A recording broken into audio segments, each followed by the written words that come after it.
Welcome to the Playful Creative, a place to explore how playfulness, art, curiosity, and creativity enrich the human experience. I'm your host, Sarah Moyle, a visual storyteller and creative catalyst. I'm endlessly curious about the ways people bring creativity, experimentation, art, and play into different areas of their lives. So listen in to learn from play experts, artists, musicians, scientists, and so many more interesting people. On this episode of The Playful Creative, we welcome David Chislett of Change Pilot. Born in Britain, raised in South Africa, resident in the Netherlands, nowhere and everywhere are home to David. He's a published author, poet, musician, and artist, and has been an entrepreneur for over 25 years. The link that joins everything in his life together is creativity. In his keynotes and workshops, people and teams let go of their attachment to what is in order to find out what can be, exploring how to take what they have and extend it into the future, instead of ring-fencing it in the present with rules. He is forever curious, which leads him to always ask why and how. As a result, his career has enabled him to join dots across many worlds. Today, we'll talk about creativity, innovation, and what those words mean to us in a world of business buzzword soup. So no matter who you are, where you're from, or how you like to be creative or playful, we're glad you're here with us today on The Playful Creative.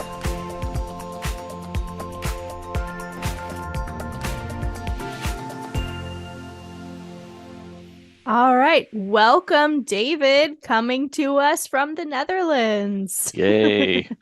Goedenavond, goedemiddag. Hello. That's great. So happy to have you here with me today. It's good to be here. Yeah. Well, tell us about your Change Pilot and your pirateness. Right, yeah. So, it's all kind of rooted in this idea that rules just give you more of what you already have.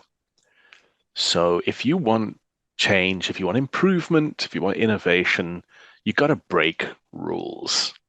So that's what the whole pirate thing is all about. Because what did the pirates do? They broke rules. But more than that, they then made their own rules. They set up their own game, and they moved to another part of town, and they just did their own thing entirely. And so I'm a big believer in that. I think the current game is basically rigged, and actually, I feel it's a moral imperative to break those rules and to find a new way of doing things. Arg. Arg, yeah. That's so great. So I was really excited to have you on here today because I know you've spent a lot of time in the creativity, play space, Yeah. in the business world.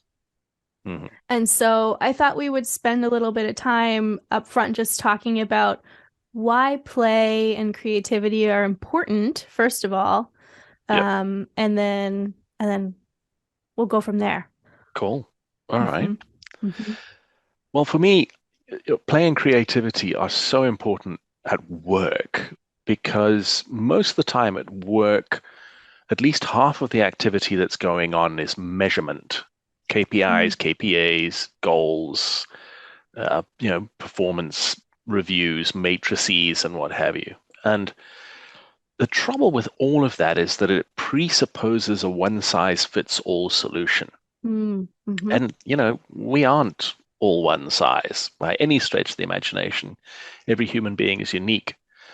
And when you have a one-size-fits-all approach and you've got predetermined outcomes and predetermined units of measurement, you're going to cut a lot of dough outside the cookie cutter. Mm-hmm. Mm-hmm. And in my experience, play and creativity and bringing an environment where those things are not just allowed or tolerated, but encouraged and worked with, gives businesses the advantage of people bringing their whole selves to what they do. And instead of just being concerned with hitting that predetermined goal, seeing how far they can go. And it's a totally different attitude. And, one that unfortunately runs afoul of the kind of established management status quo and the way things are currently seen. So, when we look at what's happening to the world with climate change, with the advancement of AI and automation, and the increasing pressure on employers and employees and global taxation, you kind of think, Mm-hmm. well, it's fairly obvious, no matter what you believe about the origins of all of these difficulties, that we can't just carry on doing what we've been doing. But if we just stick to the rules such as they are, that's all we're ever going to get, is what we've been getting. So I see play and creativity as the primary levers to try and crack open that case and to make other options possible and available. Mm-hmm. I love that. And setting you up when you enable that, setting yourself up to exceed far beyond, exceed your expectations, your wildest dreams. So why limit yourself, right? When you could not even Yeah, be able to fathom what is possible. Yeah. absolutely. Yeah. I mean, one of the fundamental principles of improv is to say yes and, And right? But your average meeting at work goes yes, but but which just clamps down, which severs, which shortens, which insults. It's so counterproductive. It doesn't even matter if you actually end up doing where you went with the yes ands. mm-hmm. Going through with the process allows you to paint deep into the corners and to see what lies outside the outlines of the current picture. Mm-hmm. And it's just not generally tolerated. It's people who do that are considered to be risky, hard to manage, mavericks, Pirates. pirates. Yes, rule breakers, undesirables, basically. Like, go away, Mm-hmm. please. Don't come and upset our apple cart. And actually, the apple cart needs to be upset. It's about time we kicked it over. Yeah. Yeah. And this can be applied way beyond work. This can be applied to any area of life, really, Yeah. Well, I mean, relationships, personal goals. absolutely. I mean, my mantra for my work is rebel, reject, create. And the first part, rebel, is about breaking the rules, about challenging the status quo. But the second part, reject, is about reject your biases, your preconceptions, your programming, your socio-political, cultural background. Question everything, Mm-hmm. because there's just as good a chance that you are getting in your own way with your own limiting beliefs and your own, you know, stuff you've taken on by osmosis from your parents and your peers and your school, as that it is the voice of authority that's limiting you. Because only once you call all of those things into question will you have enough room to create, to Mm-hmm. truly create. Yeah. And who's really good at this? The little kids. Yes. They are always pushing boundaries and testing the limits of things, much to their parents' Yeah. chagrin often. Yeah. Yeah.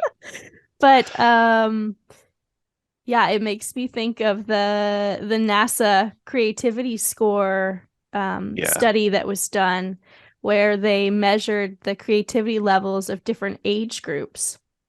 Yeah. And whereas 98% of 5-year-olds tested at that genius level for creativity, it just Yeah. goes down so drastically. By age 10, they're down to only 30%. By age 15, it's 12%. And then by the time we're adults, only 2% of us, Yeah. yeah, only 2% of us Yeah. maintain that high level of creativity that almost all of us once had as Well, and I kids. firmly believe still do have. It's just that It's suppressed. we've been socialized out of that behavior. And in fact, it's been stigmatized.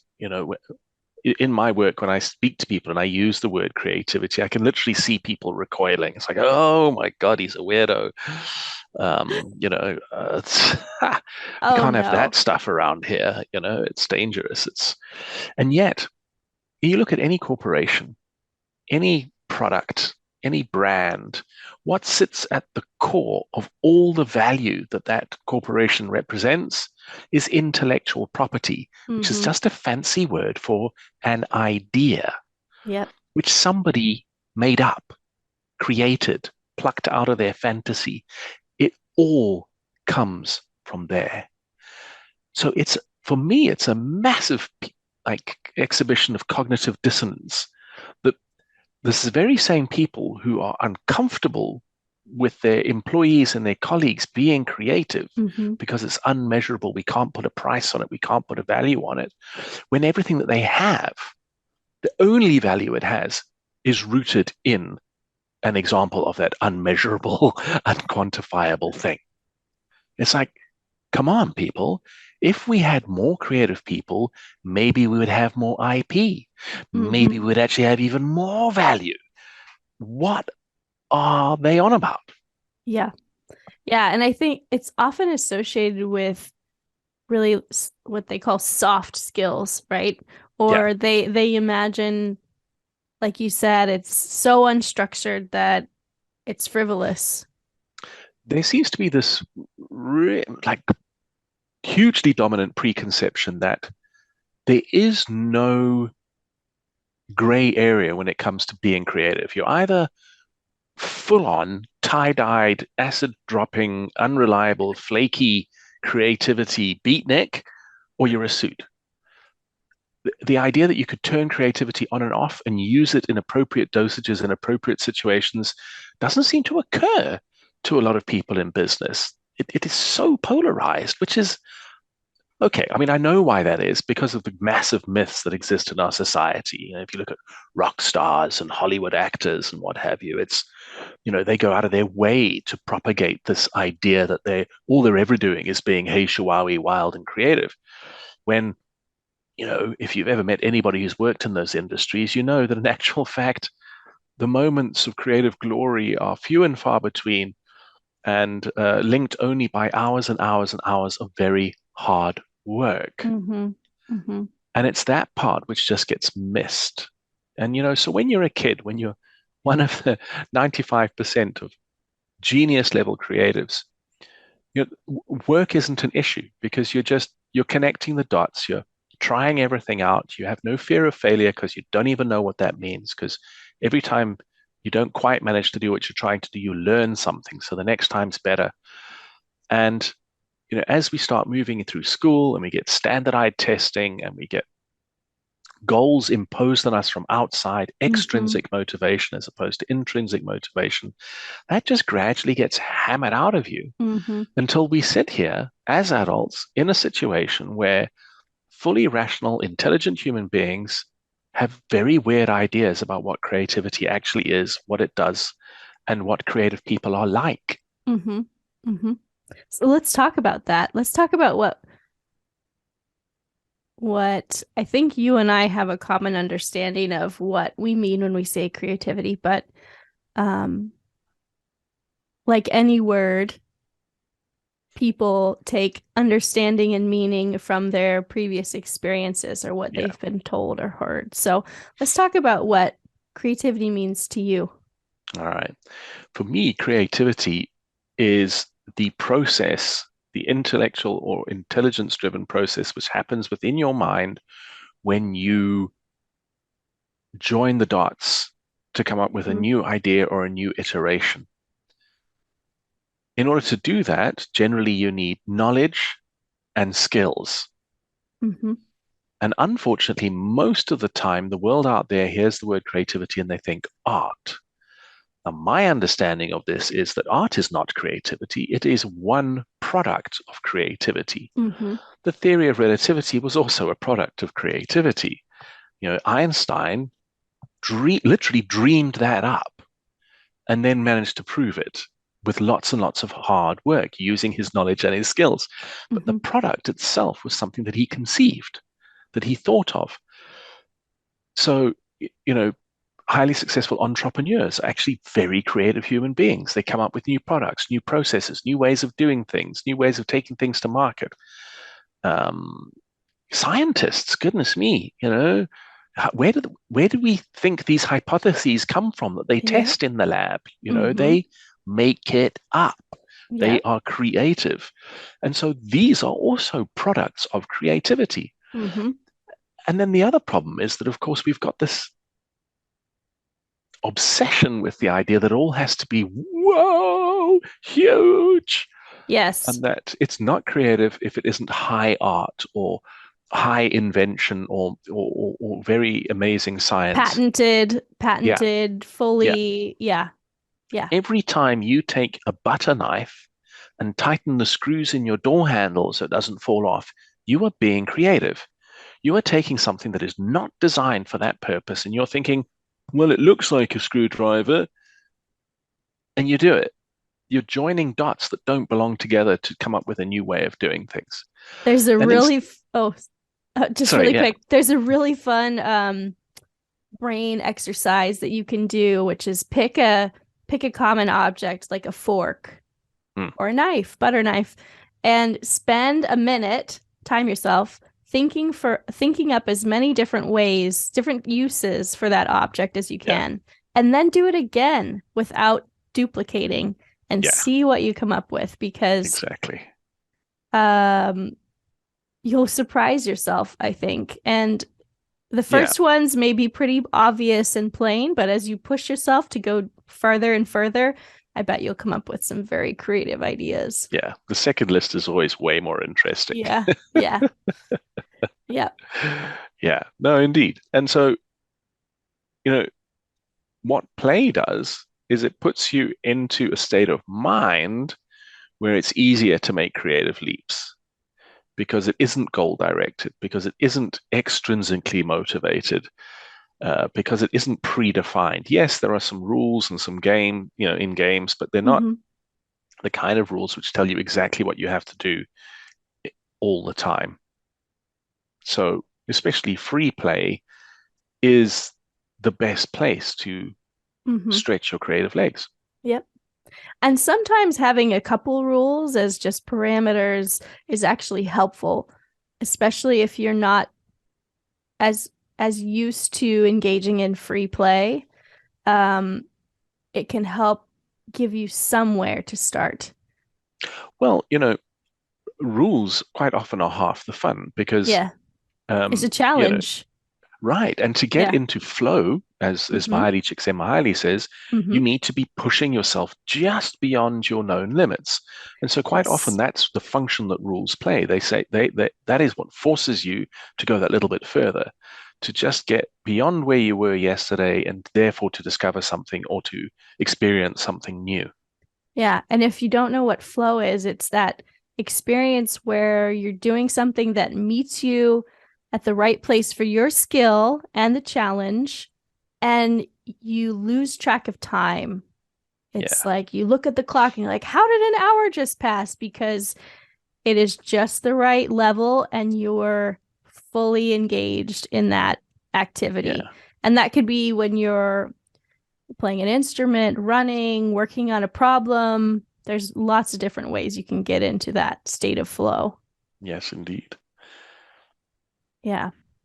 Yeah. One thing that I popped into my head as you were talking about creativity, is this notion that it's all the left-brained people Yeah. are the creatives, right? Yeah. So it's actually really not true because it takes both sides of your brain to come up with a new and innovative idea. You have to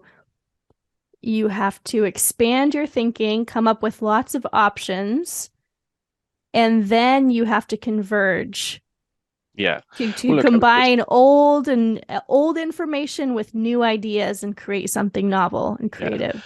That whole left brain, right brain thing is a leftover from the 60s when we Yeah. didn't have the technology to monitor brain activity while people were being creative. Mm-hmm. We now know that, in fact, three dominant areas in the brain are involved in the creative process, Mm-hmm. one from the left, one from the right, and hey, one from right in the middle. The Yep. executive functions is also involved. And so, Mm-hmm. again, this is one of the myths, isn't it? It's that Yep. it's all flim flam and there's no rationality, there's no logic to it.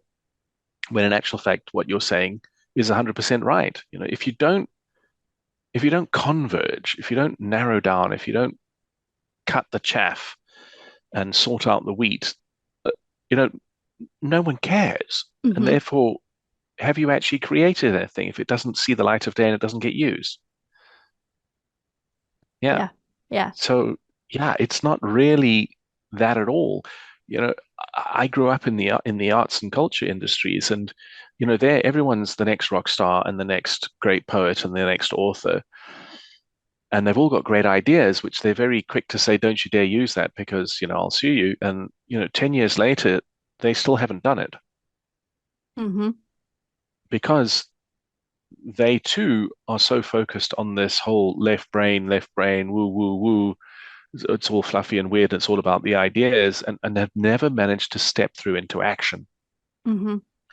And so there's an organization out there called Foresight, and they do, it's a bit like Insights, right? They do personality testing, but for creativity. And according to the Foresight system, there are actually four distinct creative types. So it's not even, being creative is not a personality type. Mm-hmm. You can have high detail creatives, you can have big picture creatives, you can have solution driven creatives, and you can have action driven creatives. And so all of these people are utilizing this creative capacity in our brains, that kind of like sausage machine. But they are interested in different areas of the problem and therefore will Mm-hmm. generate different kinds of solutions. And if you've got a team full of high detail creatives, quite often you're going to miss the big picture. In the Uh-huh. same way as in a company, if you've got too many blues and not enough yellows, it's got to be a balance. It can't all just be the dreamers. It's Yep. also got to be some activators, some people who actually want to do stuff, implement things. Mm-hmm. Yep. And I think another way or something that I've been working on for myself is recognizing that and asking to partner with other people that I know Right, will complement me. right. Because here we Um, go. yeah, Creative myth number one, it's a solitary activity. yeah, yeah. Absolutely not. It's just, that is so annoying because, again, this idea that as the creative, you own the whole path and it's only up to you and, in your magnificent solitariness in your ivory tower. No, people. It really, really, I mean, yes, of course, there are some people that have enough skills across the board to be able to do that kind of thing. History is littered with the exceptions to the rule. But that's why we know them so well, because they are the exceptions. There are so few of them. Mm-hmm. The rest of us do it way better in a team, way Yes. better. And not just a creative team, like as in with if I'm a high detail person with a big picture person or an implementer or what have you, but also in terms of, do I have a support structure? In his magnificent book, The Creative Curve, Alan Gannett talks about the four pillars of every average creative person's life, which involves a master teacher, um, a representative, someone who goes out and sells for you, your modern muse, Mm-hmm. and your conflicting collaborator. In other words, actually someone who's your buddy but who disagrees with you and pushes your buttons and asks you to Yeah. explain everything. And he says, if you look at the people around anybody who's being successful in the world today at the moment, where they use creativity, be it in business or in academia or sport or the arts, in their inner circle, you will find these four people. And if you, he, and what I've realized is that if you don't have those four people, you're going to find it quite hard to make a sustainable career out of whatever it is that you do using creativity. Mm-hmm. Mm-hmm. Whether it's an entrepreneur or an artist, you really need to have those people around you. So again, getting back to what you said, it's not solitary. No, and I truly cherish those colleagues that I have in my network that I can bounce ideas off of too, especially Yeah, um, because before I get down too far a one path, I love to hear, what am I, again, that dissenting view. So yeah, what am I missing? And I recognize too that some people may say, well, how is that different than saying yes, but in those meetings, right? And and it's really important to also hear those different opinions and ideas. I think the primary difference is that quite often in those brainstorms and those meetings where yes, but is said, it is not a safe environment. True. When you have a relationship with someone where you feel free to bounce ideas, they can say yes, but as much as they like because it's a safe environment because they're not having a go. And the reason why they're saying but is to stretch the idea and not to take you down. I And think it's it's a very important someone distinction. it's a trusted person. It's someone who you respect their opinion and feedback as Yeah. well. It's Yeah. it's not unsolicited feedback. It's the other thing. It's something you've asked for Yeah. I mean, and because therefore can value. most often, yes, but is a Yeah. is a put down. It's like, Yeah. no, Yeah. shut that down, stop. But when you're asking for opinions, the but is, well, but have you thought about this? Like Mm-hmm. that's great, but what about this aspect? It's really inviting you um, to examine every corner of your new idea Yeah. because we all have blind spots with the stuff that we make, right? We Mm-hmm. don't necessarily always think every angle through Well, we because, can't. We can't right, because we have our unique experiences. exactly. Yeah. Yeah. So that community, yeah, it's critical. You got to have it. Yeah. So we talked about a little bit about how the word creativity often evokes Mm, reactions, and they aren't always positive, at least in the business world. yeah. So, as a practitioner of or a evangelist of play and creativity, how do Yeah. you navigate that in your pirate ship? Well, mostly that's why I now talk about being a change pilot. Um, because, regardless of whether creativity in particular is a dirty word or one that gives people an allergic reaction or not, what they really want to know is that can you help me solve this problem that I have? Mm-hmm. And the problem that most people have is dealing with the change that is occurring in their world, whether that is because of their competition or new technology or changing economic situations. The world is a dynamic place, and every change out there impacts a business somewhere in the world. And so I found that it's far more helpful to talk about dealing with change Mm-hmm.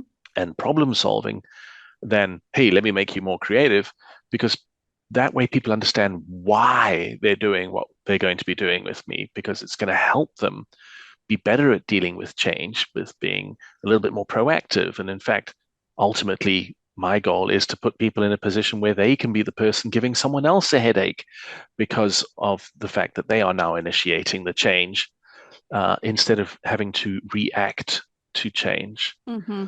It's a well-worn truism that people hate change. Yes. But if that was true, why would you ever go for an education? Why would you have a 5-year career plan? Why would you move house or change jobs? Patently, obviously, what we don't like is change that we don't feel like we're in control of. Uh-huh. And what we do like is growth, which is just a nice, comfortable word for change.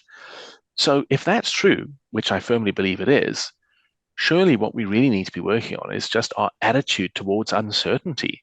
Mm-hmm. Instead of insisting that it's threatening because it's going to upset our KPIs and our KPAs and our business model, see it as the opportunity, which it actually is. And how do you get there? So that's really where my focus is now, is to help people engage with that kind of mindset where you accept the ambiguity and the complexity. And once you've done that, it's so much easier to look for the novelty, for the new ideas, and to not feel so threatened by uncertainty, but rather excited by it. Mm-hmm. Mm-hmm. So you focus on the results and the outcome that they will get Yeah. And you also it takes a lot of creativity to navigate through a change Yeah. and then to get to the place where you're then capitalizing on it, right? And able to be more innovative in in I guess intentional way, or what you would think of as an intentional way, um, versus feeling like you're reacting or Right. just, yeah. Yeah. Because then you always feel like, someone's trying to oppress you. If Hmm. you're in a reactive state, it's somebody else is the boss. The boot is on the other foot. And that's not a very nice way to live. Right. Yeah. Yeah. I love it. I love the pirate theme. I think that's great. Oi, hoi, me hearties. So, when you work with a customer, what kind of transformation do you see in them personally? The thing about becoming creatively activated is that it's enormously empowering. Because what happens when you realize that you can actually just make stuff up is you go, wait a second, that means I don't have to decide Pepsi or Coke. I can go, well, I'll just make something else that I actually like, that's not bad for me. And then people go, but you can't do that. And then they go, but wait a second, I can. And so the immediate change that I see is this kind of transformation into some kind of manic, creativity factory where people for a while literally just don't really, they kind of lose all focus in this realization that actually they can just make stuff up, and it just like nobody died and nothing went catastrophically wrong, and like, wow, look at that, wow, wow, wow, wow. But that's then of course followed by and quite quickly by the realization that, well, hang on a second, this is wonderful and stuff, but how is this actually helping me? And then the question is, and this is the most interesting part of the work, is like, well, then how do we join, where you were, what your concerns remain, with this new realization of how you can actually operate and how you can actually generate options.